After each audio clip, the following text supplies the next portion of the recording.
بسم اللہ الرحمن الرحیم۔ السلام علیکم ورحمۃ اللہ وبرکاتہ۔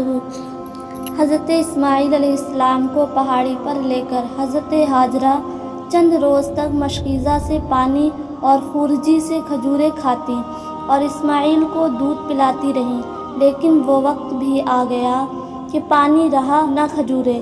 تب وہ سخت پریشان ہوئی، چونکہ وہ بھوکی پیاسی تھی، اسی لیے دودھ بھی نہ اترتا تھا اور بچہ بھی بھوکا پیاسا رہا۔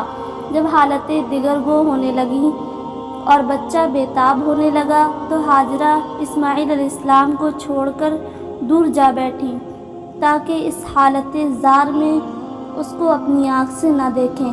کچھ سوچ کر قریب کی پہاڑی صفا پر چڑھی کہ شاید کوئی اللہ کا بندہ نظر آ جائے یا پانی نظر آ جائے، مگر کچھ نظر نہ آیا۔ پھر بچے کی محبت میں دوڑ کر وادی میں گئیں، اس کے بعد دوسری جانب کی پہاڑی مروہ پر چڑھ گئیں اور وہاں بھی جب کچھ نظر نہ آیا تو پھر تیزی سے لوٹ کر وادی میں بچے کے پاس آ گئیں اور اس طرح 7 مرتبہ کیا۔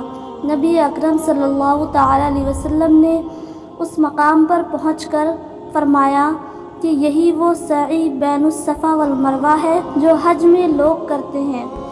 آخر میں جب وہ مروہ پر تھیں تو کانوں میں ایک آواز آئی، چونکی اور دل میں کہنے لگیں کہ کوئی پکارتا ہے۔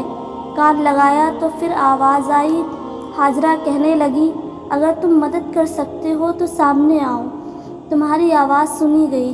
دیکھا تو اللہ کا فرشتہ جبرائیل علیہ السلام ہے۔ فرشتے نے اپنا پیر یا ایڑی اس جگہ مارا جہاں زمزم ہے، اس جگہ سے پانی ابلنے لگا۔ ہاجرہ نے یہ دیکھا تو پانی کے چاروں طرف باڑ بنانے لگی، مگر پانی برابر ابلتا رہا۔ اس جگہ پہنچ کر نبی اکرم صلی اللہ تعالیٰ علیہ وسلم نے فرمایا، اللہ تعالیٰ اسماعیل پر رحم کرے، اگر وہ زمزم کو اس طرح نہ روکتے اور اس کی 4 جانب باڑ نہ لگاتی تو آج وہ زبردست چشمہ ہوتا۔